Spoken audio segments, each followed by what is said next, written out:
الرحمن الرحیم۔ السلام علیکم میری پیاری یوٹیوب فیملی۔ دل کے ہارے ہار ہے، دل کے جیتے جیت۔ ہر بات کا تعلق ہمارے دل سے ہے۔ اگر دل کا موسم اچھا ہے، چاروں طرف کا موسم ہمیں اچھا لگتا ہے، اور اگر دل کا موسم اچھا نہیں تو چاروں طرف بکھرے ہوئے رنگ بھی ہمیں بدرنگ لگتے ہیں۔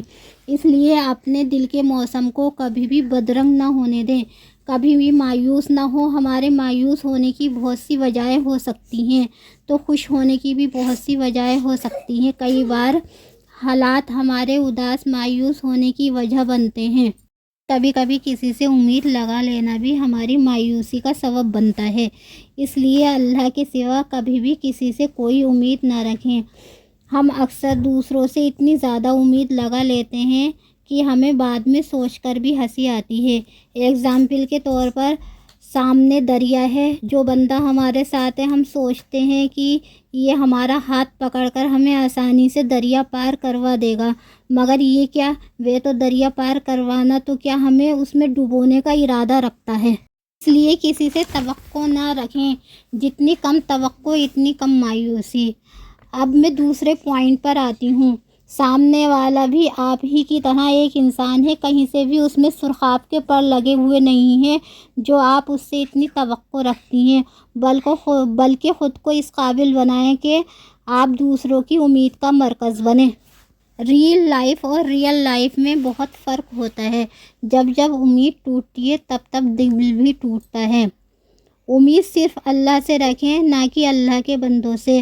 اگر کسی نے آپ کو ایک بار اگنور کیا تو آپ 10 بار اسے اگنور کریں، دل پر نہ لیں۔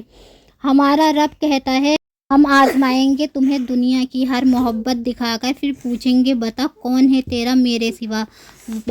واقعی یہ بات بالکل صحیح ہے۔ وہ رشتے جن پر ہمیں بہت زیادہ اعتماد تھا، ہم سوچ بھی نہیں سکتے تھے کہ وہ کبھی ہمارے لیے اتنے بیگانے اور اجنبی ہو جائیں گے، اتنے بدل جائیں گے۔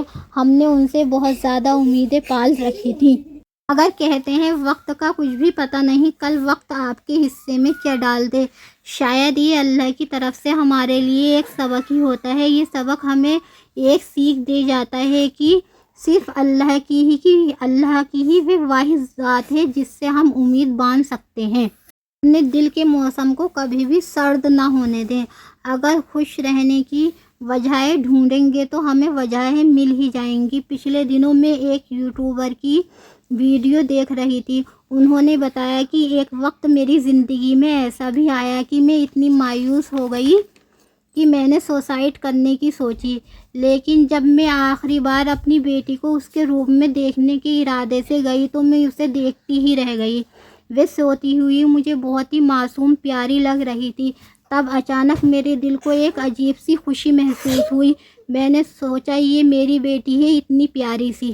اس وقت مجھے جو خوشی محسوس ہوئی میں بیان نہیں کر سکتی کہ میرے پاس خوش ہونے کی اتنی بڑی وجہ ہے، اور میں تب بھی مایوس تھی، پریشان تھی۔ تب میں اتنا روئی کہ میرے دل کی ساری مایوسی اور پریشانی جاتی رہی۔ تو اگر آپ بھی اداس اور مایوس ہیں تو خوش رہنے کی وجہیں تلاش کریں۔ ہر بات کو نگیٹو ہی نہ سوچیں، اسے پازیٹیو انداز سے بھی سوچیں۔ اگر آپ پازیٹیو باتوں کو سوچیں گی تو آپ کی ساری اداسی مایوسی جاتی رہے گی، کیونکہ ہر بات کے دو پہلو ہوتے ہیں ہمیشہ، نگیٹو بھی اور پازیٹیو بھی۔ تو ہر بات کو نگیٹو نہ لے کر پازیٹیو طریقے سے لیں۔ اسی کے ساتھ میں اپنے اس بلاگ کو ختم کرتی ہوں۔ اگلے بلاگ میں پھر ملوں گی۔ اللہ حافظ۔